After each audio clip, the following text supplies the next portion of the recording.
Hi, this is Null Inquisitor. Today I'm gonna talk about a game mastering technique for you, a beginner GM or maybe newbie GM. And if you're maybe a more experienced GM, maybe you haven't tried it yet. So here's a technique for you guys on how to run NPCs. So this technique is very simple. The technique is let the player roll for any NPCs that is an ally or that is helping the PCs or the party in any way. So as a GM, you will just roll for the adversaries, the opponent, the bad guys, and everything that will hinder the characters. So that is everyone that will help the players. This idea comes from Savage World, which in turn comes from wargaming itself. Because in wargaming you have usually two players who will each play an army. So Savage World is a game that came from a wargaming experiment, and thus the idea of having the players representing half of the table and the game master the other side of the table. So this is where the idea comes from. I'm gonna list advantages of running this technique. So let's go. First advantage, you have less dice to roll. If you are not rolling for 10 enemies on your players, or rather I would say for 10 allies. Suppose the characters in your games are the guards in a caravan. Maybe you don't want to play the caravan's guards that are essentially under the PC's command. So if you have to roll an ambush by orcs, you will have like 20 NPCs suddenly to roll. That's insane. You can forego all these rolls and just see what happened, of course, but it's more fun to give some dice to the players to roll. So less dice to roll. Second advantage, it will engage your player more in the game by giving them something extra to do. So it's well known, players love to roll dice.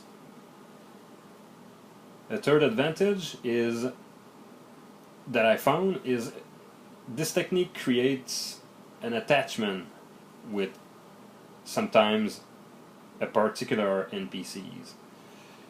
So it is different when the player have a hand on an NPC's fate than when the GM just tell the players what the NPC just did or do.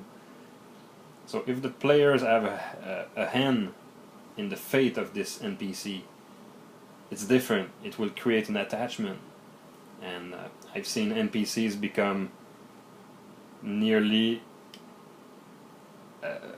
love more than the actual PC. A fourth advantage would be as a game master, you will be able to focus on the story more.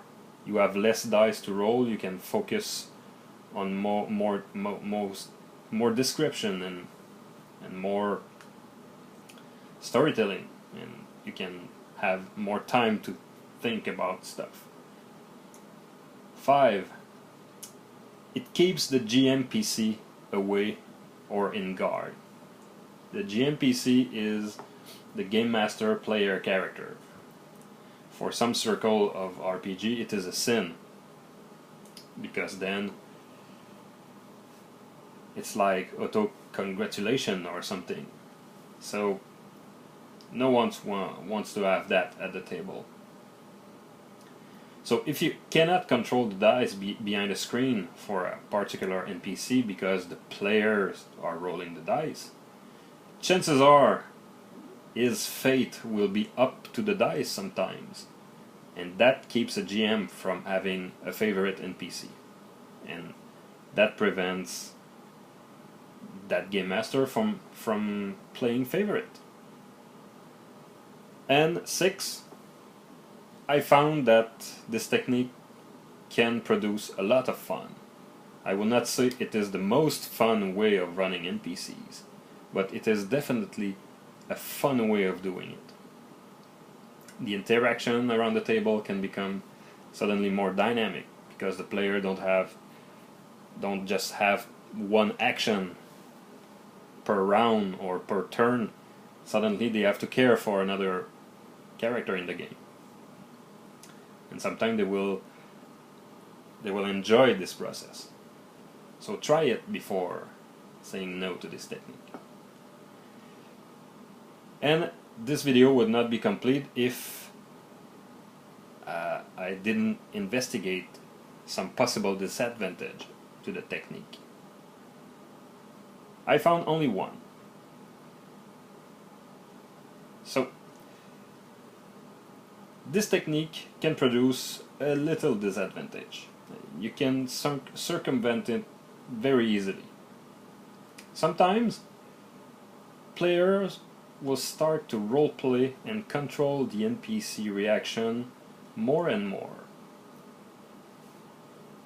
And suddenly most players will begin maybe to play 2 characters and maybe 3, and they might become less interested in their characters. This is not really a disadvantage per se, but in fact it may be okay for your style of play. So if it's not in your style of play, I would say talk to your player right away and maybe tell them what you expect from the players rolling the dice for NPC, and what you want to keep for yourself, or what do you want to do yourself. Personally, I like to roleplay NPCs. I like to decide what they're going to do in action, but I definitely don't mind the players having a large input in these actions when things goes tactical. But when things are dependent on personality and situation, I like to be in control of that part of these NPCs, because they are not supposed to be in full control of the character. Have you tried this technique before? If you have, leave me some comments, and if you haven't, please try it and tell me how it went.